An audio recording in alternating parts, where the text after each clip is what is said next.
Do you think you could beat a lion in a fight to the death? Even if it was 190 million times your weight? To balance the scales, what if you were not fighting the lion alone, but were accompanied by 10 million of your friends?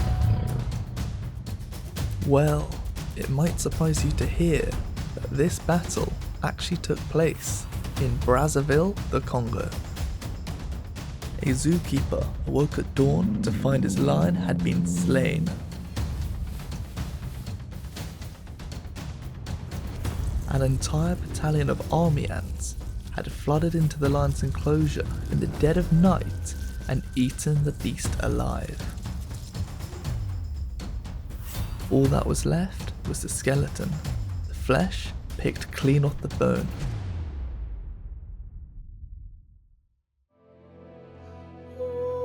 It is my utmost pleasure to introduce to you one of the world's deadliest superorganisms, army ants.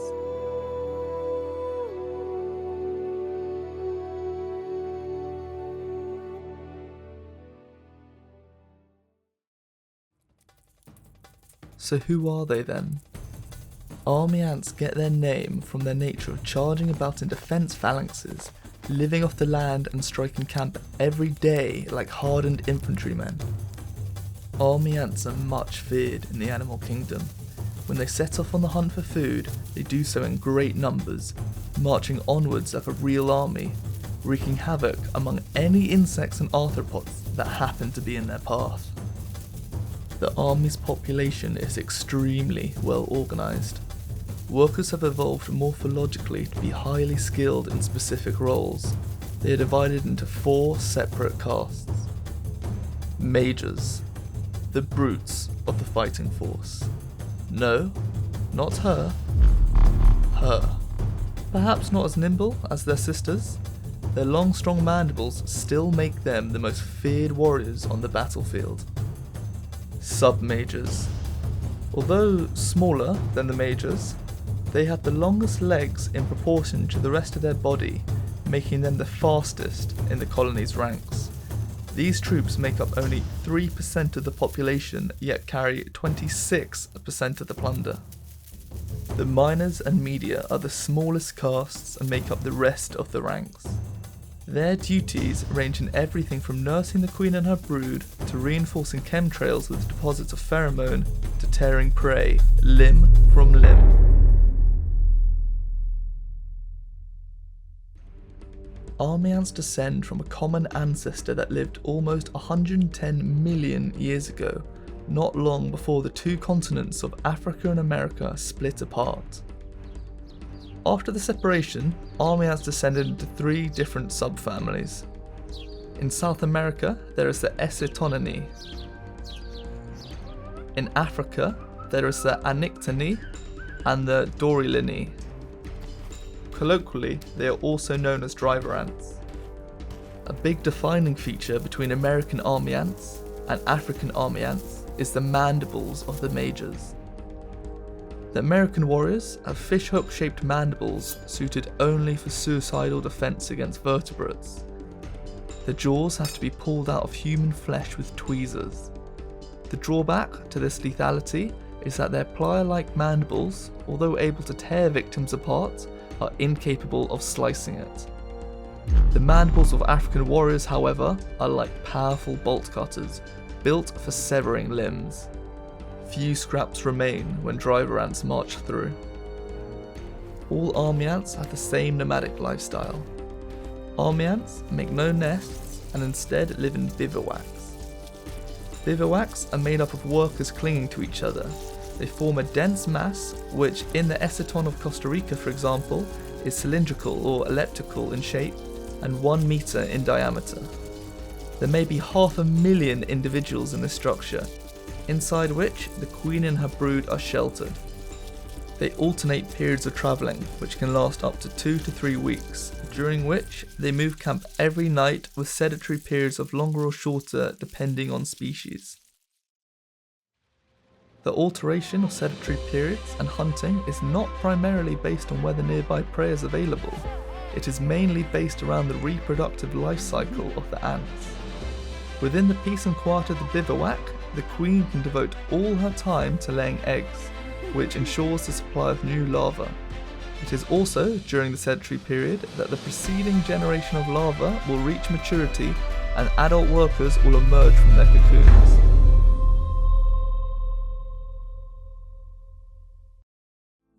So who is in charge of these vast armies?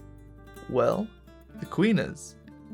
The queens are so unusual looking that even an experienced entomologist might not recognise her as an ant. Her Majesty is completely blind, possesses no wings, is larger than the workers and quite unlike them in appearance also. The queen's primary purpose is to lay eggs, and she lays them at a phenomenal rate. A single queen of Essaton burchelli can produce 2.4 million eggs per year.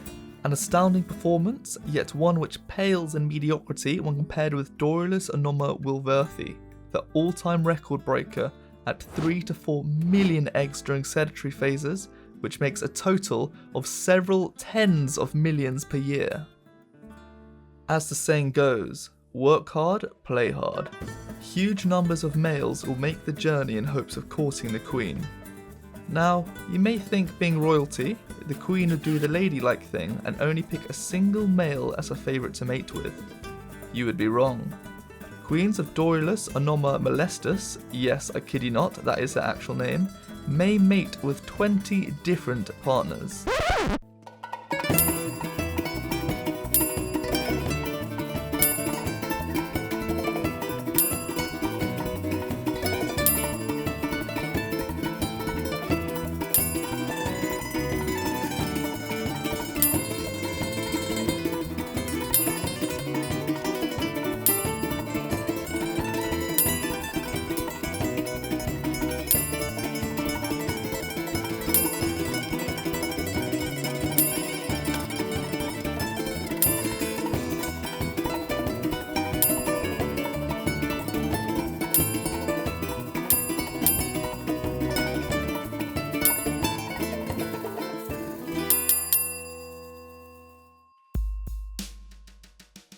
So what type of man does a queen in charge of millions of warriors go for? In short, a hunk. Males are well-built individuals, much larger than workers, equipped with formidable mandibles and with wings. If that wasn't enough of a package, the entomologist Gottwald once commented that male army ants are fitted with uncommonly well-developed genitalia. All stuff you'd want to be mentioning in your ant Tinder account. Each and every male is destined to seek out a foreign colony in hopes of mating with the queen. On arrival at a foreign colony, males will get rid of their wings and will join a column of hunters in an attempt to be adopted by them. If they are accepted by the workers, the male is thus selected to be the father of their future half-sisters. The fortunate bridegroom can then enter the bivouac, where he will stay for some days or weeks before romancing the queen. After this, the male has fulfilled his life's purpose and falls into an eternal sleep. You may be asking what happens after a newly born queen has mated with a male. There can't be two queens of an empire. A newly fertilized queen would not be able to set up a new colony on her own, so new colonies are created by splitting. The population of workers divides into roughly 2 equal parts, one of which will stay with the queen mother, while the other one will go with the young newly mated queen to establish a new colony. The 2 new families part company and live henceforth as strangers to one another. In this moment of choice, it is the workers who decide which of the queens, their mother or their sister, will command their future allegiance. So it is that, just as they select the individual who will father their siblings to be, they also select the one who will produce their unborn companions in marauding and slaughtering.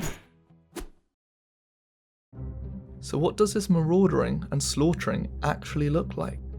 In most ant species, the search for food is led by a few scouts, and the nestmates are not alerted until a source of it is found.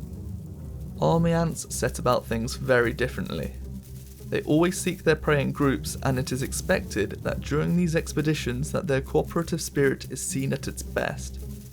At daybreak, the living sphere of the bivouac starts to disintegrate, breaking into teeming chains and clumps of workers that drop to the ground. At a marching pace of 20 meters an hour, they leave their campsite in a long column which eventually splits into several strands, and the swarm raid begins. An entomologist called Snyder made an observation of an Eceton burchelli swarm raid. They form a rectangular body of 15 meters or more in width and 1 or 2 meters deep, made of many tens of thousands of scurrying reddish-black individuals, which as a mass manages to move broadside ahead in a fairly direct path. According to British myrmecologist Nigel Franks, from one of their raids, which may take them up to 100 meters away from their starting point, Eceton burchelli bring back on average 30,000 prey. After prey has been killed and dissected, army ants will sling the bounty in between their legs and carry it off. Other ant species tend to have groups of up to 6 ants carrying food between them by grabbing it at different angles. What specifically does the army prey on? With the exception of Dorylus orientalis, whom are herbivores renowned for the devastation they can cause in crops, basically the army ant version of vegans, all other army ants are uncompromisingly carnivorous. Spiders, scorpions, cockroaches, beetles, grasshoppers and other arthropods can expect no mercy from the stampede. The swarm raids are so formidable that if they encounter an ant or wasp nest, they storm the stronghold and slay all the defenders and kidnap their young for later consumption. Termites ordinarily avoid the onslaught of army ants as they are tucked away in the sanctuary of their skyscraper-like termite mounds. If, however, the castle walls have been breached, perhaps by a hungry chimpanzee, the termites will be faced with an invasion should the breach be discovered by the army ants. Entomologist Mark Moffat once pondered the question, do army ants practice sustainable harvesting? Mark concluded, not likely. I've never seen an army ant worker hold back on making a kill.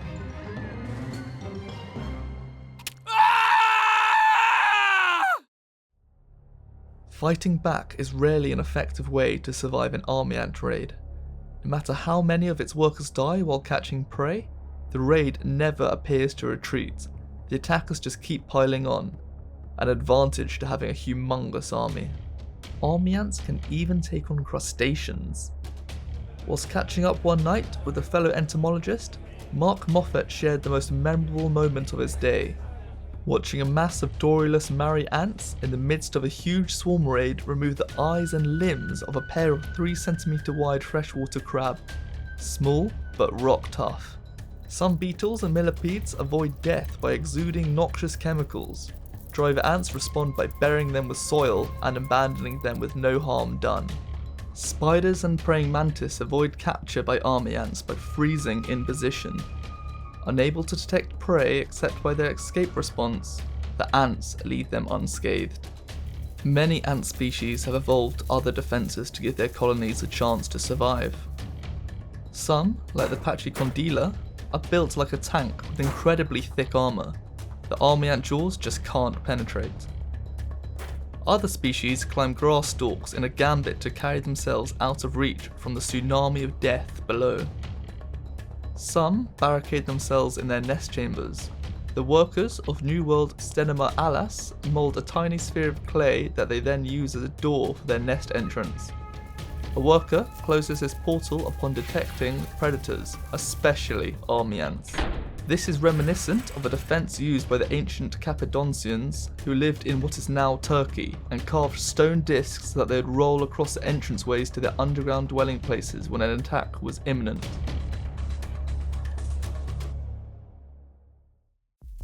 So why are army ants such an effective crushing force?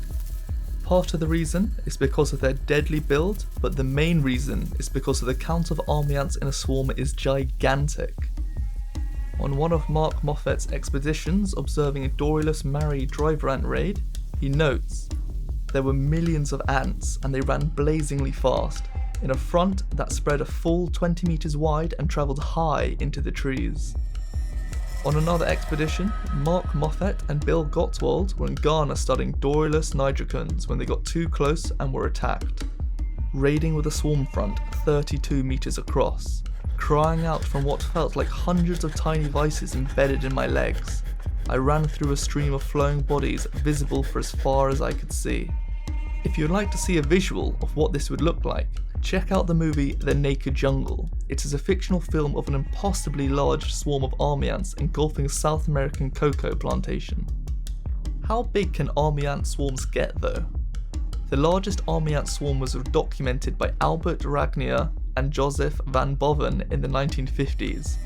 Whilst in the Congo, they discovered a colony of Dorylus wilworthi and documented as the largest army ant colony yet recorded. 22 million workers by their calculations. To sustain this army, they estimated the queen had to lay 3 to 4 million eggs each month, about 250 million eggs in her lifetime.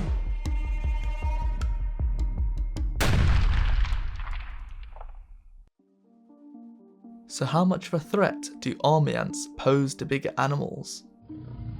The story of the lion being completely devoured overnight is most likely an exaggerated story.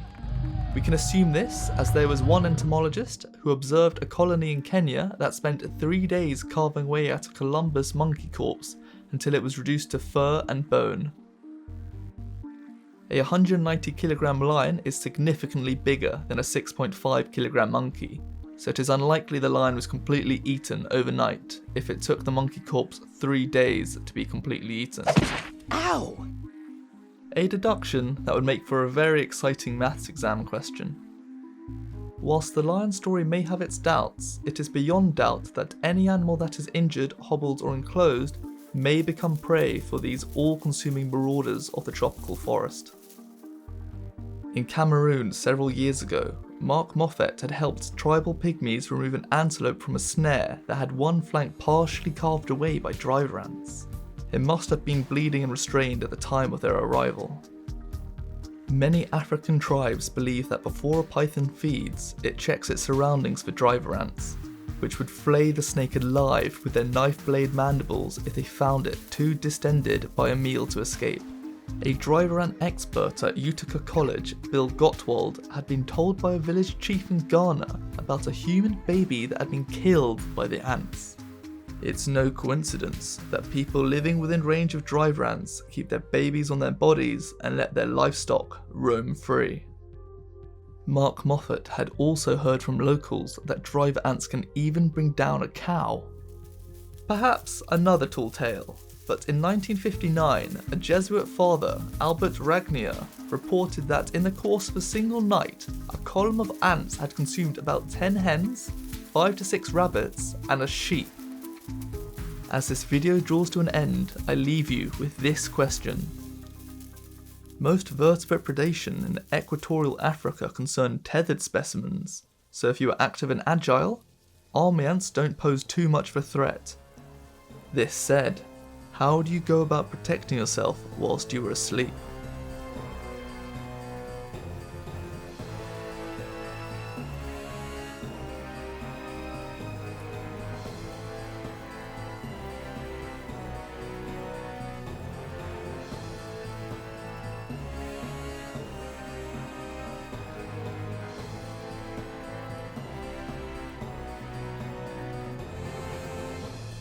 The ant has made himself illustrious through constant industry industrious, so what?